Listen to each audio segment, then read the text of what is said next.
En la hora de la verdad, el invitado del día. Presenta Colsubsidio, con todo lo que te mereces.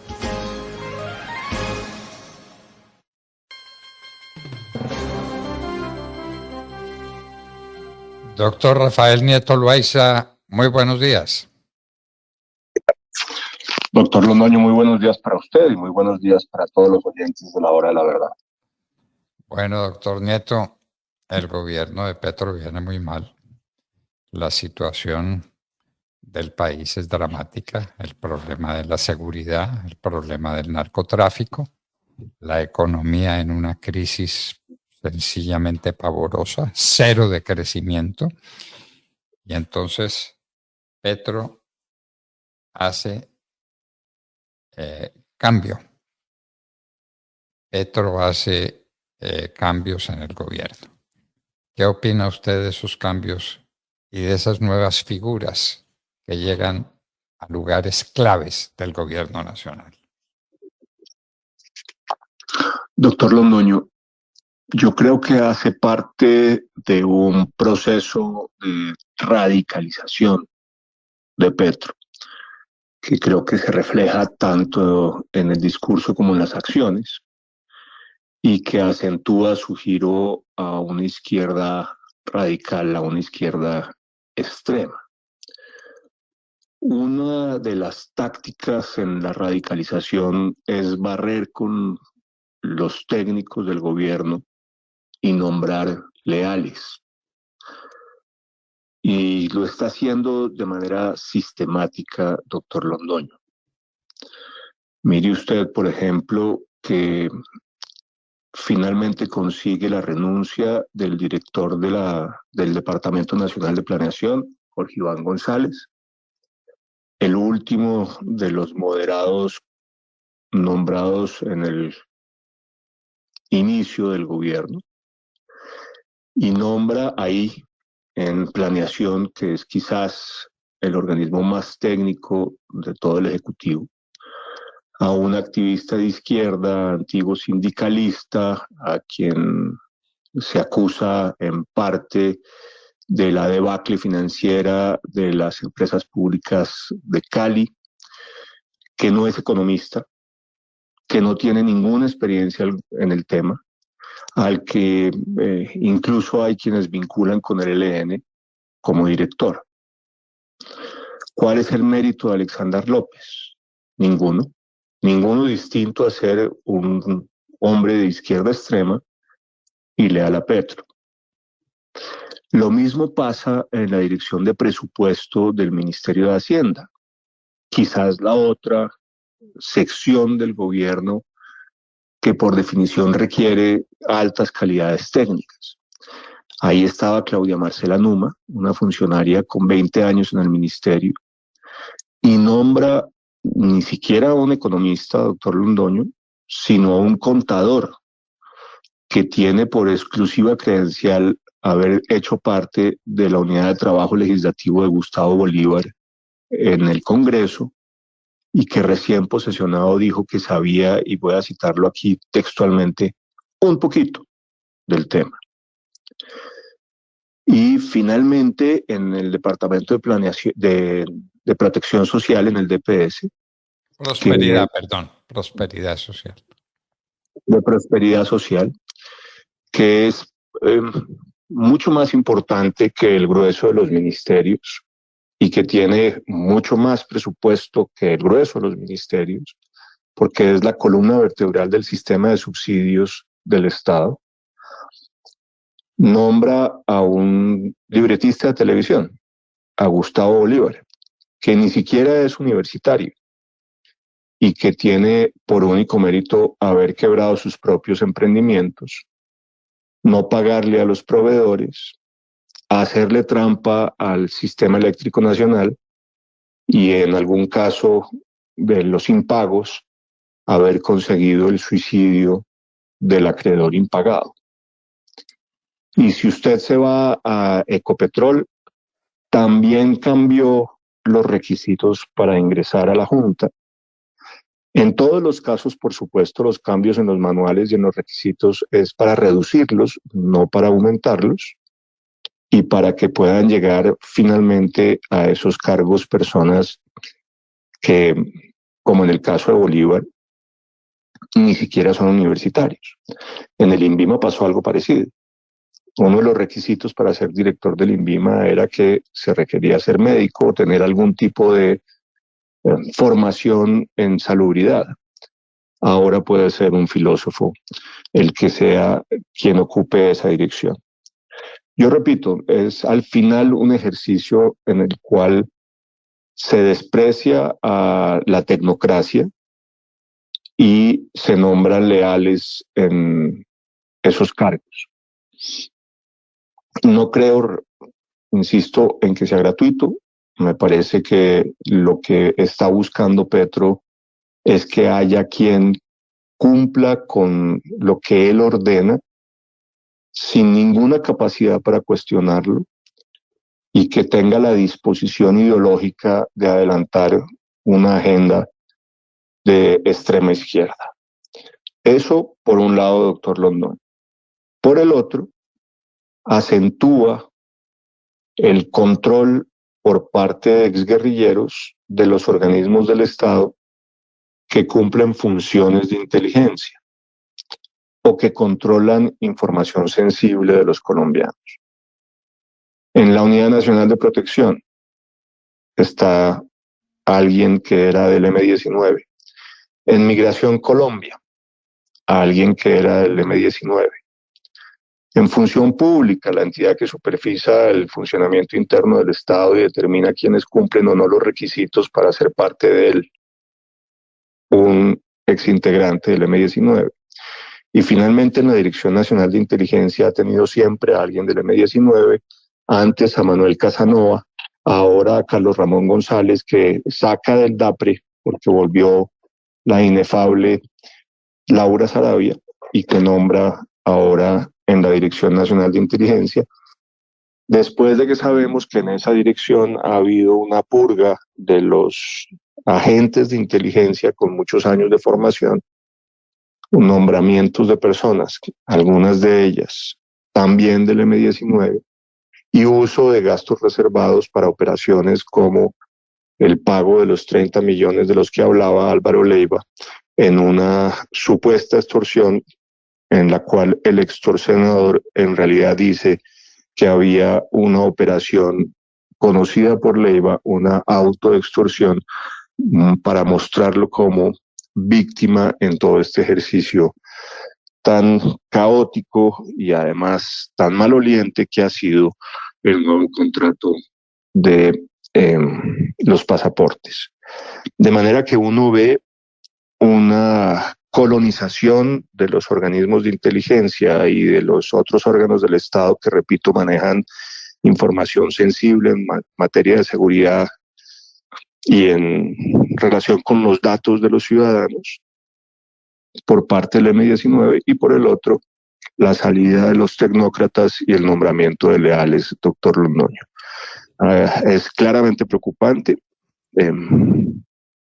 Está además visto que no funciona como instrumento de gobierno. Eso se refleja en que la ejecución del presupuesto del año pasado fue la peor en 15 años. No son capaces ni siquiera de ejecutar el presupuesto, pero claramente hay unos leales y ese es su mérito en el Ejecutivo y eso le basta a Petro.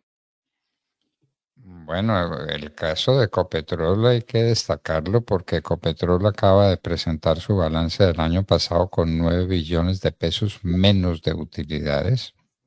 Y entonces tenemos el presidente de Ecopetrol que teníamos y que era el hombre que le manejaba las cuentas a Gustavo Petro en la campaña. Y una junta directiva en la que va a poner o puso ya, no lo sé, a la señora Ángela María Robledo, que es una psicóloga activista, a manejar la empresa más importante que hay en Colombia. No ha estado esa señora nunca en una junta directiva ni ha dirigido nunca nada. Mucha confianza, ¿no? Mucha confiancita con los temas centrales, con los temas neurálgicos del gobierno. Y tal vez es por eso que no estemos creciendo nada en la economía y es por eso que estemos en crisis general en el país. ¿No es así? Es una crisis que la gente no ha advertido y respecto de la cual se va a manifestar eh, pasado mañana con la marcha del 6 de marzo, que esperemos que sea muy copiosa, que sea una marcha multitudinaria para decirle a Petro que esto que usted escribe no puede seguir siendo así. Hay que ponerle seriedad al manejo del gobierno, ¿le parece, doctor Neto? Estoy de acuerdo, doctor Londoño. Si usted mira lo que está ocurriendo en los dos sectores centrales del accionar del gobierno, que son la seguridad y la economía, estamos en crisis. Hay un fortalecimiento de los grupos criminales, hay un debilitamiento sistemático de la fuerza pública, hay una renuncia a luchar contra el narcotráfico y por vía de esa renuncia un mayor incremento de los ingresos financieros de los violentos. Hay un proceso de paz que, sobre texto de la paz total, paraliza a la fuerza pública con unos ceses del fuego que en realidad lo que hacen es que le impiden a militares y a policías realizar operaciones ofensivas contra los violentos, pero que no le exigen a esos violentos dejar de delinquir. Ceses del fuego que se hacen usualmente al final de los procesos de paz, cuando ya hay un compromiso explícito de los criminales de dejar de matar y dejar de delinquir y de desmovilizarse, desarmarse y reinsertarse. Aquí no, aquí se hace al inicio del proceso, una ausencia total de aprendizaje de las lecciones pasadas. Y al final lo que tenemos es que, a pesar de las cifras del Ministerio de Defensa, que cambió la metodología de medición para mostrar otra cosa distinta, y que como resultado de ese cambio metodológico, doctor Londoño, los homicidios, según el Ministerio de Defensa, bajaron alrededor de un 1% el año pasado, pero si usted ve las cifras de medicina legal, que han sido las que se han usado siempre en Colombia, y las compara, las de 2023 con 2022, lo que muestra en realidad es un incremento del 5.2% en los homicidios el año pasado, no una disminución. Y hay un aumento en los secuestros, hay un aumento en las masacres, etcétera. Es decir, hay un deterioro clarísimo de la seguridad y unas alertas que muestran una expansión de los grupos violentos a alrededor de 260 nuevos municipios, además de los que ya estaban en la órbita de sus zonas de influencia. Es decir, la seguridad se deteriora cada día. Además, creo que no hay que ni siquiera dar cifras, es algo que se percibe por el ciudadano tanto en las zonas rurales, donde cada vez más hay áreas que no son del control estatal, sino que para todos los efectos son manejadas a su antojo por los criminales, y en las áreas urbanas donde la gente no se siente segura ni siquiera cuando se sienta en un restaurante, no importa en cuál zona de la ciudad se encuentre. Pero en economía no es distinto, doctor Londoño. La cifra de crecimiento del año pasado del 0,6% es la peor en todos los años desde 1999, que fue la crisis del UPAC, salvado por supuesto el 2020 del COVID.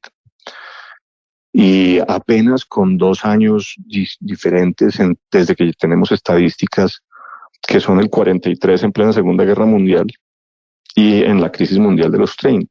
Si usted saca esos 4 momentos de nuestra historia, la crisis mundial de los 30, el 43 en plena Segunda Guerra, el 99 con la crisis del UPAC y el 2020 en la COVID-19, ese consolidado del 0.6 es el peor crecimiento anual de Colombia. El peor.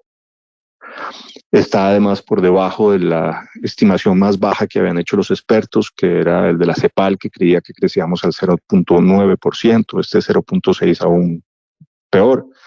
Y por supuesto se siente mucho más porque veníamos de crecer bastante bien en los 2 años anteriores, un 10.6 en el 2021 y un 7.3 en el 2022. Así que la caída fue brutal.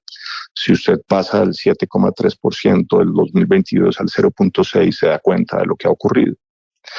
Con un dato adicional que creo que no se está viendo, doctor Londoño, en materia de economía. Cuando usted retira de la cifra del PIB, cuando la pone aparte, la que tiene que ver con administración pública y defensa, el PIB es negativo.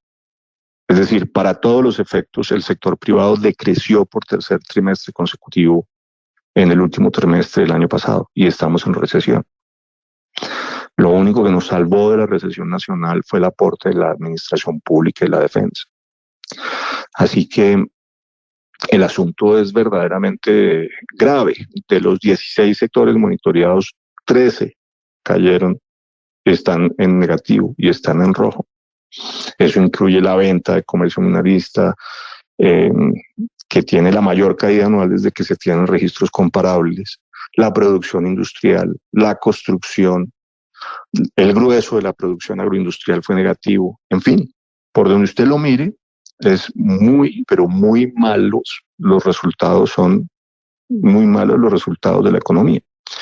Las importaciones decrecen casi un 15%, las exportaciones apenas crecen un 3%, y lo más grave de todo, porque se va a reflejar no solamente este año, sino en los que vienen, es la caída brutal de la inversión, que fue de 24,8% negativo el año pasado.